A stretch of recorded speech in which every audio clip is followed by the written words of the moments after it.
is a 1967 Corvette Stingray.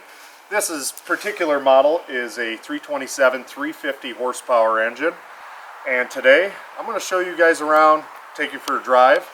And this is also my 1973 Corvette Stingray. Kind of compare and contrast a little bit after I've owned my Corvette for a few months and driving a C2. I just kind of want to see how this experience is. This has been a bucket list car of mine since I was a little kid. I've never driven a C2. I really want a L88 427 car, but that 327 350 horse motor is such a gem. It's a little sweetheart. The thing revs to the moon for an old car. Just an incredible driving experience, and I'm going to show you guys why. Let's walk around this Stingray, and maybe I can show you a few things why this is such an iconic design. I mean, this car came out in 1963, and the styling on it had to have been polarizing at the time. There was nothing else like it on the road. Yeah, you had your Jaguar E-Types, which was a direct competitor to this car, but they're powered by an inline six. Down on power, a little lighter weight, better handling car. The Corvette was more powerful. You could get Corvettes with fuel injection. The fuel-y cars are big money cars. And 63 is 1 year only car with the split window down the center. Let me show you guys the back window on this particular car. This one is a 67, and you can see the spine that runs up the back of the car. In 1963, the designers, they had a spine that ran down the back window. They call those split window cars. This, in 64, they switched to conventional rear glass, such as you see here. They did that because drivers are complaining about visibility. In fact, at the time, a lot of those people took their split window cars and converted them to glass like this. Nowadays, the split window cars are worth big money and super desirable because it was a 1 year only option. So it kind of looks kind of silly now that people were converting them. And now people try to convert their 64 through 67 cars to split window because of that iconic look. I think any way you slice it, great looking cars. The styling on them, you can see like how they got the name Stingray. The C2, the second generation of Corvette, is the generation that introduced that name. And the C3 is also a Stingray. Actually, in 68, the first year they launched the C3, they did not call them Stingrays. And they got such a backlash that in 69, they called them Stingrays again. But you can look at the body shape on this car, how it comes to like a, almost like a boat tail or like a stinger on a Stingray. You can see all that influence on the car. And it's such a fitting name and such an incredible design. I mean, they knocked it out of the park when they made this car. And it's based off of the Stingray Racer, which I believe came out in 1959. If you haven't seen one of those, check them out. They are really cool looking. Yeah, really neat car. Well, also, I mean, classic Corvette styling. You got your twin taillights. They continued that on your C3. Split rear bumper, center mounted gas cap. I mean, all of that stuff they continued with the next generation. And actually, the chassis between the car, 63 to 1981, 82, are all the same exact chassis. Same wheelbase. They have the same, these Corvettes are front mid-engine cars. I'll show you the interior quick. Look how beautiful that interior is. I mean, just like twin concave dash setup like that in front of, very symmetrical in front of the driver and passenger. Center mounted radio. It's vertically mounted. It's kind of goofy. It's sideways there. Muncie 4-speed, I was talking about that. The shifter, incredibly tight. That shifter is like a modern car. There's very few old vehicles that have a shifter that's so direct.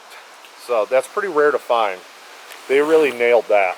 I'm going to pop the hood, show you guys around the engine bay.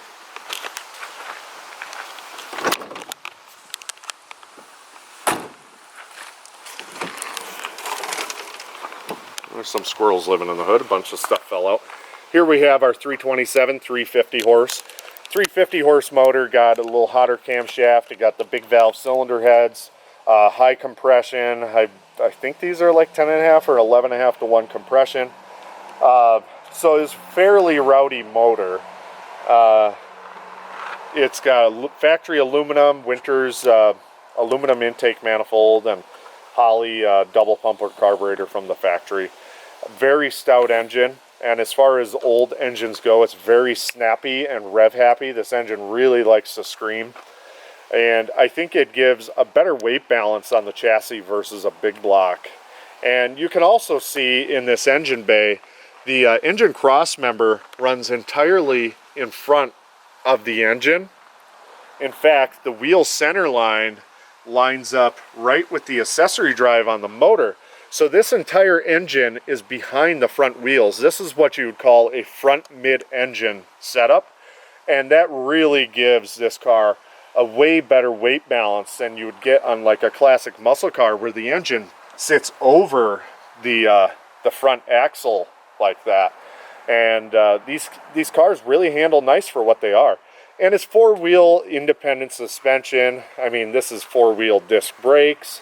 So for a vintage car, it has a great modern driving experience. Why don't you guys hop in and let's go for a ride.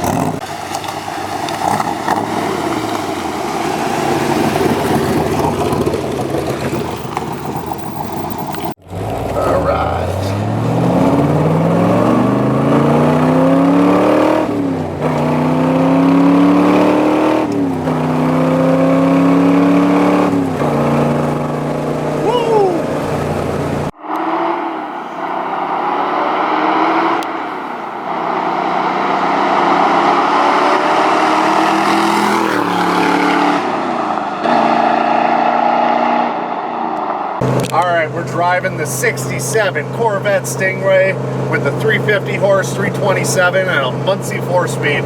This car kicks ass. Man, this is what dreams are made of. I mean, they say don't meet your heroes. I've been dreaming of a 67 Stingray since I was a kid. Granted, like, my bucket list car is an L88 427. But this thing, oh my God, it meets up to all my expectations and then some. It's fantastic.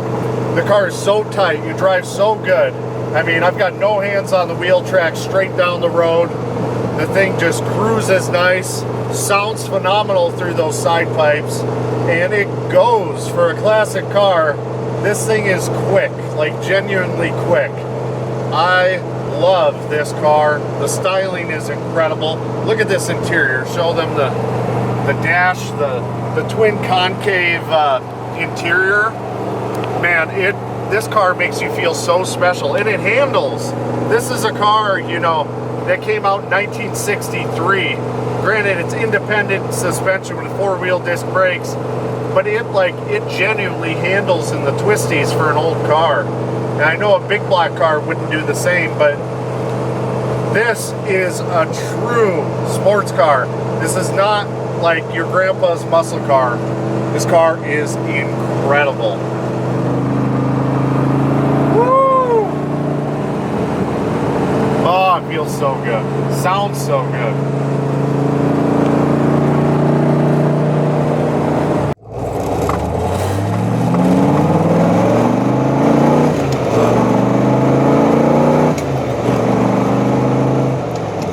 I'm short shifting, but it drives really nice. The shifter is so tight, and it's very, it's like bolt action tight. I love it.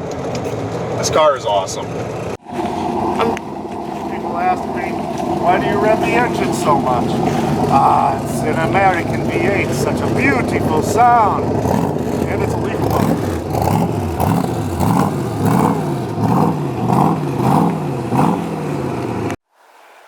Alright, in the background here, you can see I've got another Vette. There's 3 Vettes in one spot. Yeah, it's not a Corvette. It is a Chevette. But same thing. When she asked me, yeah, do you drive a Vette? Yeah, I drive a Vette. A Chevette. Alright guys, thanks for following along with this drive of this 1967 Corvette Stingray. Hope you guys enjoyed this car as much as I did. I am on the moon. This car is amazing. I'm loving it. Give her a good pull. We'll see you later.